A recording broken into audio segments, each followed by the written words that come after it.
Because of who you are, I give you glory. Because of who you are, I give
Shalom saudara, mari kita mulai hari ini dengan membaca di Keluaran 3 ayat 10-12. Ayatnya seperti ini. Jadi sekarang pergilah, aku mengutus engkau kepada Firaun untuk membawa umatku, orang Israel, keluar dari Mesir. Tetapi Musa berkata kepada Allah, siapakah aku ini? Maka aku akan menghadap Firaun dan membawa orang Israel keluar dari Mesir. Lalu firman-Nya, bukankah aku akan menyertai engkau? Inilah tanda bagimu bahwa aku yang mengutus engkau. Apabila engkau telah membawa bangsa itu keluar dari Mesir, maka kamu akan beribadah kepada Allah di gunung ini. Siapakah? Kata siapakah ini dipertanyakan karena Musa bingung. Kita masuk ke poin kita yang pertama. Bingung. Seperti kebanyakan orang, sebenarnya mereka juga tidak tahu siapa dirinya. Seseorang bisa tidak sadar siapa dirinya karena mungkin sedang sibuk melihat orang lain. Suka bingung dalam menjalani hidup, makanya suka membuat keputusan-keputusan yang salah atau pelin-pelan. Pada saat kita bertanya sama diri kita sendiri, siapakah aku ini? Atau bagaimanakah kita menilai seseorang, siapakah dia? Biasanya kita menjawab, oh dia tukang roti, dia ini pemusik, dia itu selebgram, dia itu desainer. Dan misalnya dari statusnya, apakah dia itu ibu rumah tangga, dia itu single, apakah dari pekerjaannya, dia itu dokter, pilot, pengusaha. Ini semua sebenarnya bukan who we are, siapa diri kita, tapi what we do, apa yang kita lakukan sehari-hari. Kita hidup di masa-masa nilai-nilai moral pun mulai bergeser mengenai apa yang baik dan apa yang tidak baik. Ini bisa membuat seseorang bingung dengan pilihan hidupnya. Mungkin sebelumnya saudara tahu jelas siapa saudara, tapi dengan berkembangnya sosial media, kita mulai compare, membandingkan diri kita dengan orang lain. Dan di saat semua orang bebas untuk mengemukakan pendapatnya, kita jadi berpikir ulang soal integritas kita.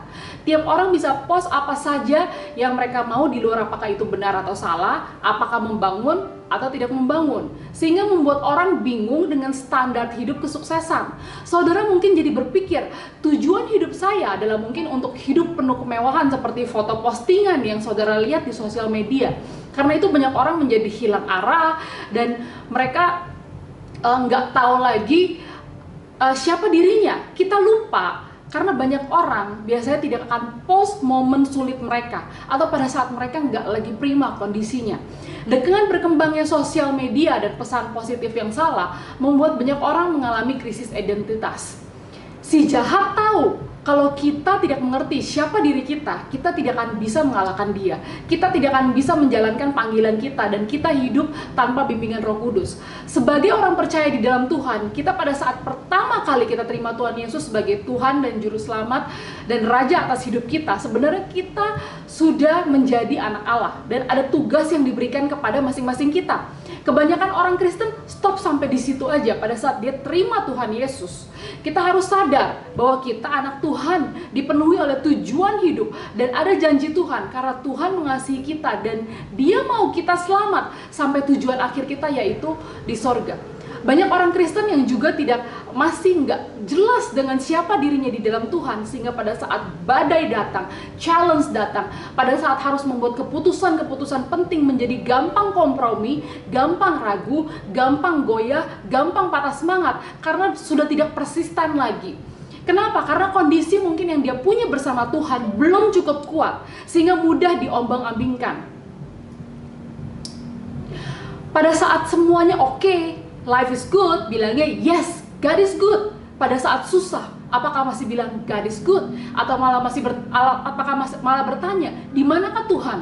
Apalagi di antara kita mungkin ada yang usahanya terkena dampak corona, yang tadinya lagi mau merintis usaha atau usahanya lagi mulai naik, tapi sekarang selama 2 bulan perekonomian lagi berhenti, pendapatan nol. Atau mungkin ada orang yang kita kenal, ada yang terkena penyakit virus corona dan mungkin mulai menanyakan, di manakah Tuhan? Apakah Tuhan bekerja?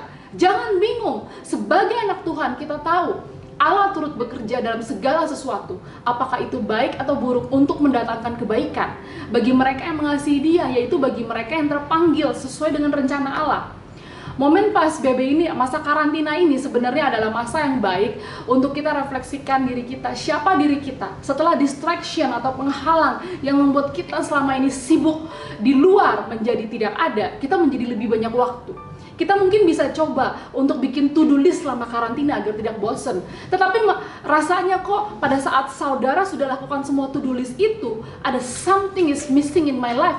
Ada sesuatu yang salah, membuat saya gelisah, stres.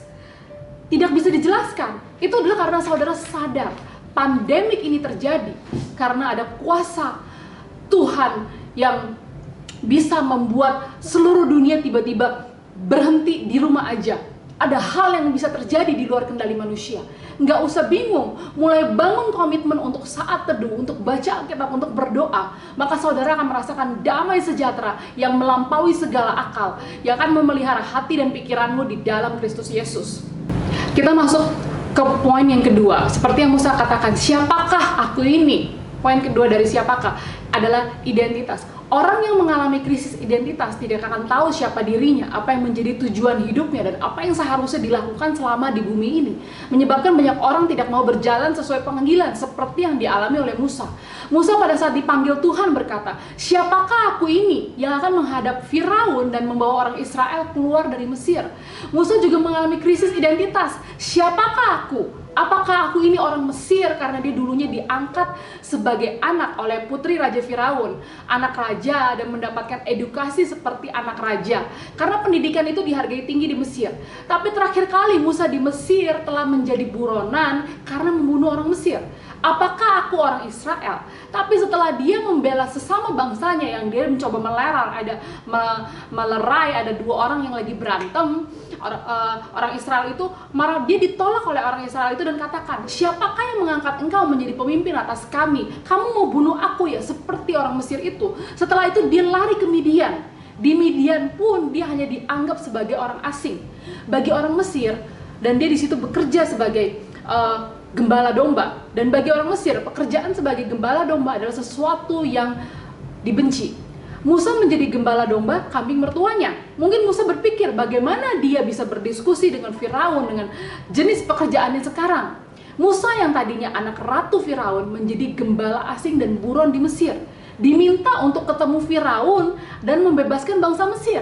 Makanya dia bertanya, siapakah aku ini? Dan dari pangeran menjadi gembala ternak. Mungkin ada dari kita, tadinya kita pemilik perusahaan, setelah ada pandemik ini, kita menjadi tutup perusahaan karena nggak sanggup bayar perputaran operasional kantor. Mungkin ada dari kita yang tadinya kita kerja, kita sekarang jadi nggak punya kerjaan karena kita di PHK.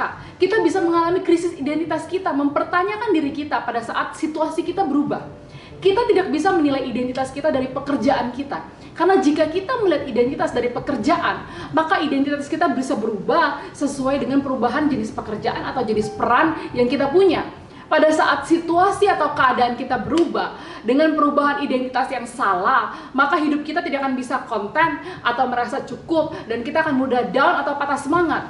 Sebagai pengikut Kristus, identitas kita datangnya dari apa yang Tuhan katakan kepada kita. Jangan percaya kepada label yang diberikan kepada orang sekitarmu yang gak sesuai dengan identitas kita sebagai anak Tuhan. Mungkin ada yang bilang kamu pemalas, kamu pemabuk, kamu gak akan pernah sukses, kamu akan seperti ini aja. Kita adalah anak Allah, masterpiece-nya Tuhan, karya terbesar, the chosen one, umat pilihan, ciptaan baru di dalam Tuhan. Dosa kita sudah diampuni, kita lebih dari pemenang, dan kita mempunyai kewarganegaraan surga.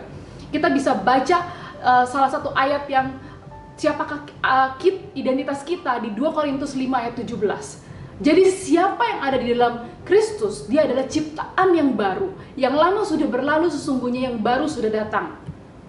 Dan di 1 Petrus 2 ayat 9 katakan, tetapi kamulah bangsa yang terpilih, imamat yang rajani, bangsa yang kudus, umat kepunyaan Allah sendiri, supaya kamu memberitakan perbuatan-perbuatan yang besar dari Dia yang telah memanggil kamu keluar dari kegelapan kepada terang yang ajaib.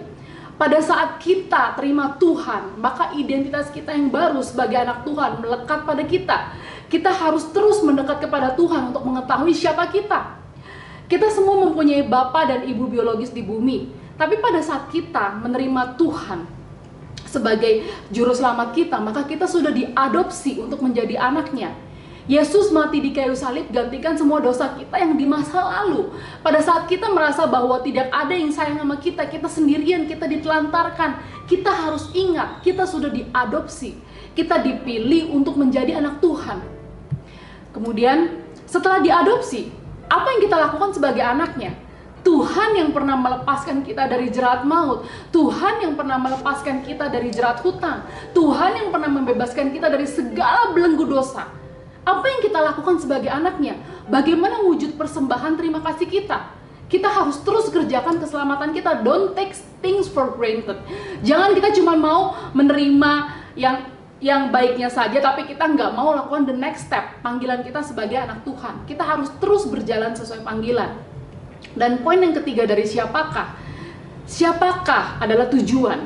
Kenapa kamu bingung? Karena kamu tidak punya tujuan hidup. Pada saat Musa bertanya kepada Tuhan, siapakah aku? Tuhan menjawab dengan, aku adalah aku.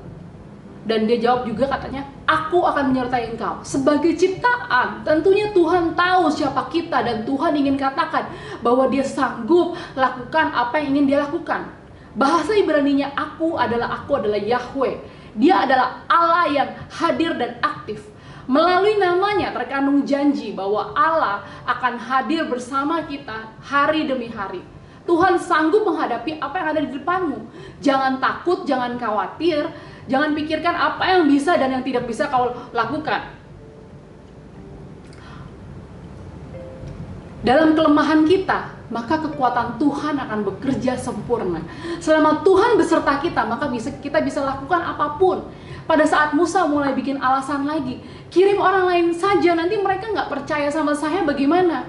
Tuhan bilang, what is in your hand? Apa yang ada di tanganmu? Tongkat. Melalui tongkat biasa, Tuhan bisa ubah menjadi luar biasa.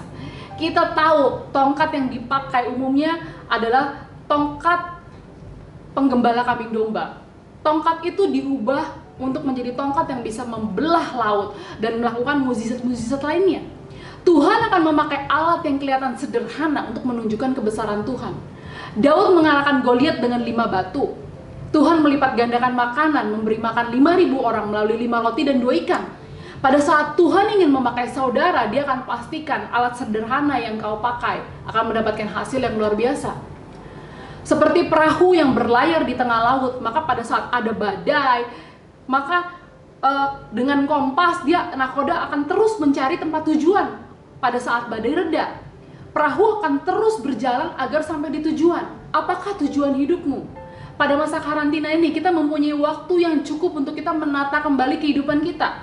Apakah saudara sudah mulai semakin rajin baca Alkitab atau berdoa? Apakah hubunganmu dengan Tuhan semakin dekat untuk tahu apa kehendaknya? Seperti kapal yang membutuhkan kompas untuk mencapai tujuan. Begitu juga dengan kita butuh pegangan dalam menjalani hidup ini. Kita harus berhati-hati dengan apa yang kita baca dan apa yang kita tonton. Saya dulu pernah suka satu puisi favorit yang saya suka baca berulang-ulang. Salah satu kalimatnya adalah, I am the master of my fate, I am the captain of my soul. Yang artinya, saya adalah tuan dari takdir saya adalah nakoda untuk jiwa saya. Ini menjadi tertanam dalam pikiran saya pada waktu itu dan membuat saya berfokus pada diri saya sendiri. Semakin kita fokus pada diri kita sendiri akan membuat kita semakin jauh dari rancangan Tuhan. Kita jangan fokus pada sesuatu yang sumbernya bukan Alkitab. Karena itu sangat berbahaya bagi kita.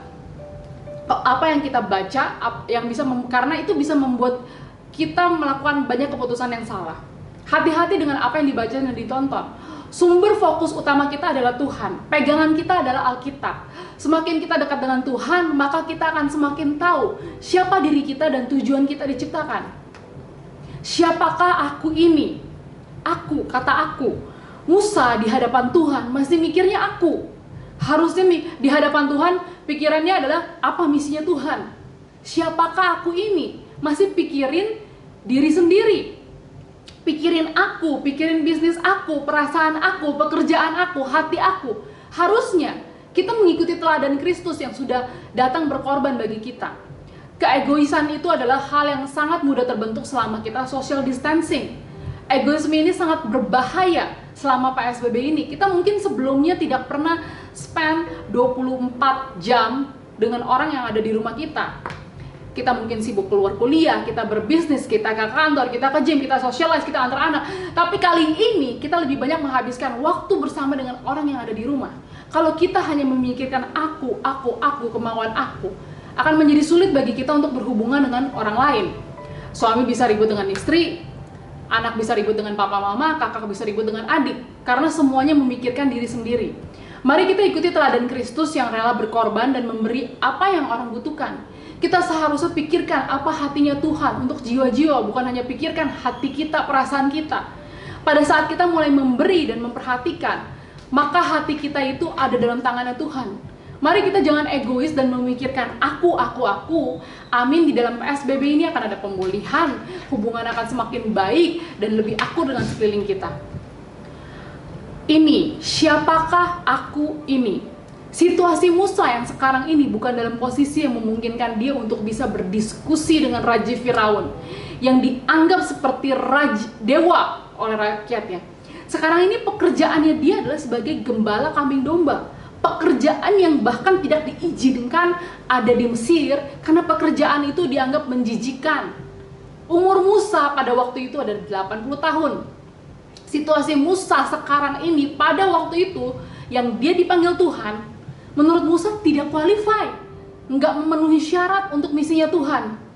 Apapun yang kita ragukan, apakah usia kita, apakah posisi kita, apakah pekerjaan kita, tidak akan mengurangi kuasa atau power Tuhan untuk tetap bekerja melalui hidup kita. Sebenarnya Musa itu sangat qualify, hanya saja dia tidak menyadarinya. Musa 40 tahun pertama dia dibekali pengetahuan Mesir, termasuk ilmu perbintangan, ilmu matematik, dia bisa 2 bahasa, dan sudah 40 tahun dia menjadi gembala. Sebenarnya sudah dipersiapkan untuk perjalanan di padang pasir.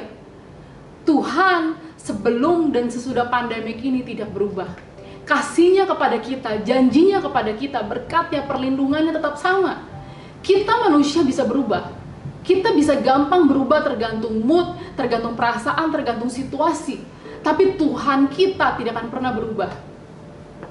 Siapakah aku ini? Aku adalah apa yang Tuhan katakan mengenai aku.